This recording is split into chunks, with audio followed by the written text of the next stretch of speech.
রাধে রাধে বন্ধুরা, আমার সমস্ত গুরুকৃষ্ণ ভক্তদের জানাই আমার আন্তরিক শুভেচ্ছা ভালোবাসা। আজকে দেখতেই পাচ্ছ বন্ধুরা, আমার ভগবানের জন্য তার চরণ অর্পণ করার জন্য বিভিন্ন রকমের ফুল সামগ্রী জোগাড় করেছি। আর এদিকে ফুল আজকে বেশি ছিল, তাই আমি ভাবলাম যে আমার ভগবানের জন্য দুটো মালা গাঁথি, তাই আমি গাঁথতে শুরু করে দিচ্ছি। সত্যি কথা বলতে কি, ভগবানের জন্য কিছু করতে তাকে ভালোবেসে ভক্তি করে তার জন্য যদি কিছু করা যায় না, সত্যি সে তার একটা আবেগ ভালোবাসা ঠিক অন্যরকম। শুধুমাত্র তার ভগবান এবং তার ভক্তরাই জানে যে কেন যে ভালো লাগে, কিসের জন্য ভালো লাগে জানি না, সত্যি ভীষণ ভালো লাগে। যদিও আমি কিছুই পারি না, সবই ভগবানের দান, ভালোবাসা।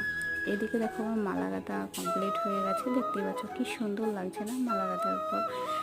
তা গোপালের গলায় যখন আমি পরাবো, আমার গোপুসোনা কতই না ভালো লাগবে।